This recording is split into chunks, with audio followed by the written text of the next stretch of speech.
Episode की शुरुआत में हम देखते हैं कि एक लड़की है जो किसी से बात कर रही है। हम देखते हैं कि वो पिंक कलर का ऑक्टोपस जैसा एलियन है जो कहता है कि मैं एक हैप्पियन हूँ। मैं यूनिवर्स में खुशियाँ फैलाने के मिशन पर हूँ। अपने प्लेनेट हैप्पी को अलविदा कहने के बाद मैं आज इस ब्लू प्लेनेट पर उतरा हूँ, लेकिन मैं पकड़े जाने के करीब था और मेरे पास कुछ खाने को भी नहीं था। यही मुश्किल था। तभी शिजुका मुझे बचाने के लिए आई। हमें इस लड़की का नाम पता चलता है जिसका नाम शिजुका है। शिजुका कहती है तुम सच में एक एलियन हो, तुम्हारा नाम क्या है? वो एलियन बोलता है मेरा नाम है पी। शिजुका उसे एक नया नाम देती है जो है ताकोपी। तो अब से मैं इसे ताकोपी कह के बुलाऊंगा। ताकोपी बोलता है मुझे तुम्हारी मदद के बदले कुछ करने दो, और वो एक गैजेट निकालता है जिसका नाम है फ्लैपी विंग, जिससे वो आसमान में उड़ सकता है। शिजुका उसे मना कर देती है और कहती है कि मुझे एक राइटिंग बोर्ड खरीदना है, अगर मैं उड़ सकती तो कुछ भी नहीं बदलता। ताकोपी मन में कहता है ऐसा तो नहीं कि वो पहले ही उड़ चुकी है। हम अगले दिन का सीन देखते हैं। शिजुका ताकोपी को पकड़ के बैठा हुआ है और कुछ बच्चे साइड से गुजर रहे हैं। शिजुका बोलती है वो मेरे स्कूल के बच्चे हैं, अगर उन्होंने तुम्हें देख लिया तो एनिमल शेल्टर वालों को दे देंगे। बच्चों में से एक कहता है कि मैंने वैसा ही किया जैसे तुमने कहा था मारीना चैन, मैंने उसका राइटिंग बोर्ड तोड़ दिया तो अब वो उसे इस्तेमाल नहीं कर पाएगी। हमें पता चलता है मारीना उस पीले बालों वाली लड़की का नाम है।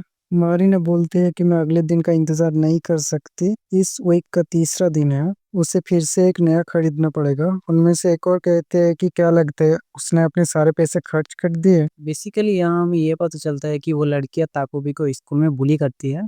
वो भी बोलता है आज के मदद के बदले मुझे कुछ करने दो, और वो एक और नया गैजेट निकालता है जिसका नाम है हैप्पी कैमरा। ये एक आम कैमरे की तरह दिख सकता है, लेकिन जब इसमें पिक्चर लेते हैं ये तुरंत इमेज को हैप्पी पेपर पर प्रिंट कर देता है। शिजुका कहते हैं लेकिन तुम स्मार्टफोन के इस्तेमाल नहीं करते, ये उससे ज्यादा भारी भी है। ताको भी बोलती है इस कैमरा में एक स्पेशल फंक्शन है, वो स्पेशल फंक्शन जो है वो हमें आगे पता चलेगा। शिजुका कहते हैं मुझे राइटिंग बोर्ड खरीदना है, और वो चली जाती है। हम तीसरे दिन देखते हैं कि ताको भी उसे एक और गैजेट दे रहा है, लेकिन शिजुका मना कर देती है और चली जाती है। और ऐसा 6 दिन तक चलता रहता है। एक दिन शिजुका जल्दी घर जाने लगती है और कहती है मुझे चैपी को खाना खिलाना है। और अगले सीन में हम देखते हैं कि चैपी असल में शिजुका का डॉग है। ताको भी पूछता है कि तुम्हारे मॉम और डैड कहाँ हैं? शिजुका कहते हैं कि मेरे मॉम काम पर गए और डैड नहीं रहे। और ताको भी तो दिमाग में कुछ और ही सोच रहा है। अगले दिन हम शिजुका की हालत देखते हैं जो कि बहुत ही ज्यादा खराब है। ताको भी उसे देख के कहता है कि मैं तुम्हारा इंतजार कर रहा था, मुझे तुम्हें एक खास गैजेट दिखाने दो आज। शिजुका कहती है मेरे अपने दोस्त से लड़ाई हो गई।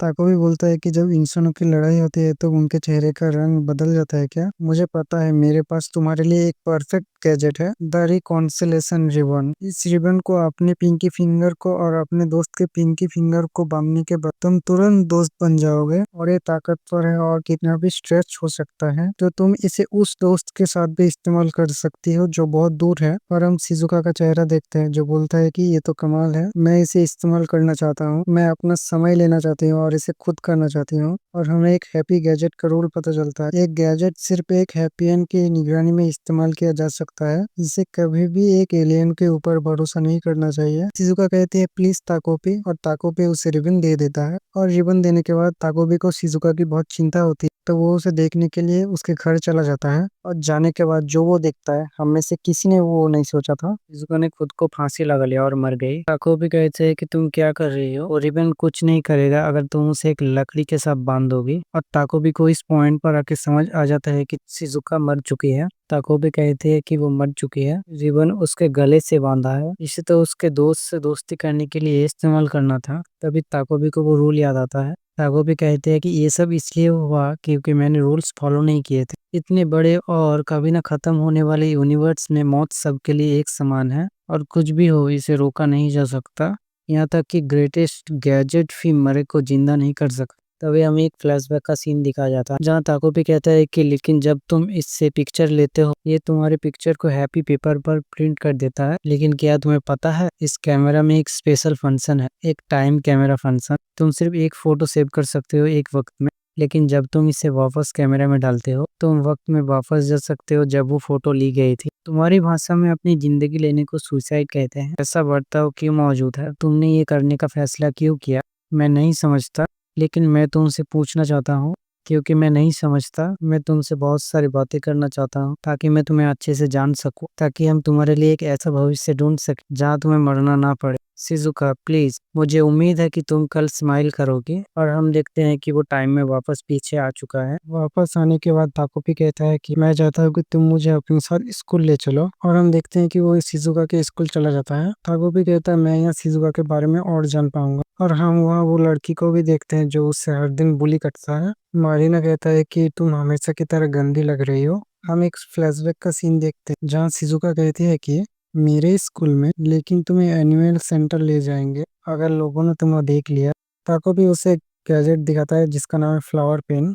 लोग मुझे हैप्पी फ्लावर की तरह देखेंगे जब तुम इसे अपने बालों में पहनोगे। और हम देखते हैं कि लोग सच में ताकोपी को एक फ्लावर की तरह देख रहा है। ताकोपी कहती है कि सबसे पहले मुझे पता लगाना होगा कि वो स्कूल में कैसे रहती है, शायद मुझे पता चले कि वो क्यों मरी। शिजुका अपने नोटबुक लाना भूल जाती है। ताकोपी टाइम ट्रेवल करता है और सब ठीक कर देता है। और ताकोपी शिजुका को सारे क्वेश्चन के आंसर भी बता देता है। वो देख के सारे लोगों के बिल्कुल ऐसी हालत हो गई है। शिजुका लंच में ज्यादा नहीं खा पाती तो बच्चे उसका मजाक उड़ाते हैं, लेकिन ताकोबी ने शिजुका का सारा खाना खा लिया और वो देख के सबकी कुछ ऐसी हालत हो गई है। मारिना शिजुका के हर एक सामान को फेंक देती है, लेकिन ताकोबी उसे वापस लाता है और वो सब देख के मारिना की हालत कुछ ऐसी है। अगले दिन स्कूल में हम देखते हैं कुछ लड़कियां शिजुका को बोल रही है कि मारिना तुमसे अकेले में मिलना चाहता है। शिजुका जाने से डरती है। ताकोबी कहता है तुम्हारी जगह मैं चला जाता हूँ अगर तुम्हें जाने में डर लग रहा है तो। ताकोबी एक गैजेट निकालता है और शिजुका का एक बाल तोड़ के उसमें रखता है और ताकोबी शिजुका में बदल जाता है। फिर ताकोबी मिलने के लिए मारिना के पास जाता है, जहाँ हम देखते हैं कि मारिना ताकोबी को मार रहा है। और देखो भाई मारिना कितनी बुरी तरह से ताकोबी को मार रहा है। और देखो भाई मार मार के ताकोबी की क्या हालत कर दी है। और हम मारिना के चेहरे को देखते हैं और जो देख के ताकोबी की पूरा फट जाती है। मारिना एक पेन निकालता है और उससे ताकोबी को मारने की कोशिश करता है, लेकिन ताकोबी टाइम टेबल करके बच जाता है। अगले दिन फिर वैसा ही होता है, लेकिन इस बार शिजुका मिलने के लिए आता है। ताकोपी डर के मारे हिल ही नहीं पाता, लेकिन थोड़ी देर बाद ताकोपी शिजुका में बदल जाता है और सारे टीचर्स को बुला लेता है और शिजुका को बचा लेता है। एपिसोड के एंड में हम देखते हैं शिजुका ताकोपी से कह रहा है तुम्हारा शुक्रिया, तुम्हारी वजह से सिर्फ मेरे चेहरे पर लगी है। तुम मेरे पीछे बहुत सारी चीजें कर रहे हो है ना, जैसे तुम्हें होमवर्क के आंसर पता है, मेरा लंच मेरे लिए खा रहे हो, मुझे मेरी मिसिंग नोटबुक भी मिल गई। ताकोपी कहते हैं कि तुम सब गलत सोच रही हो,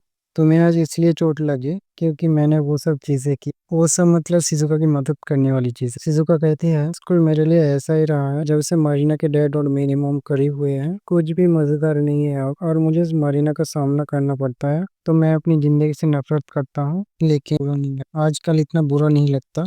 थागो भी कहता है कि मैं तुम्हारी मदद करता रहूंगा ताकि तुम्हें और मरना ना पड़े। वैसे मैं ये बता दूं कि इतनी बार ताकोपी ने टाइम ट्रेवल किया है, शिजुका को उसके बारे में कुछ नहीं पता। और हम देखते हैं कि थोड़ी दूर से इनको कोई देख रहा है जो मारिना होती है। मारिना कहते हैं कि मैं अपनी स्कूल की बुली में 10 दिन से कैसे फेल हो सकती हूँ, ये बहुत शर्म की बात है। और उसके बाद मारिना घर आती है और हम मारिना के मॉम को देखते हैं जिसकी हालत कुछ ऐसी है। मारिना की मॉम कहती है कि डैडी ने कहा कि वो उस औरत के साथ डिनर कर रहे हैं, तुम थोड़ा जल्दी घर क्यों नहीं आ सकते। मारिना उन्होंने मुझ पर फिर से चिल्लाया, मारिना तुम मेरी साइड हो है, तुम वो सुनोगी जो मुझे कहना है। और मारिना की हालत यहाँ पूरी तरह से खराब हो जाती है और यहाँ पर एपिसोड खत्म हो जाता है।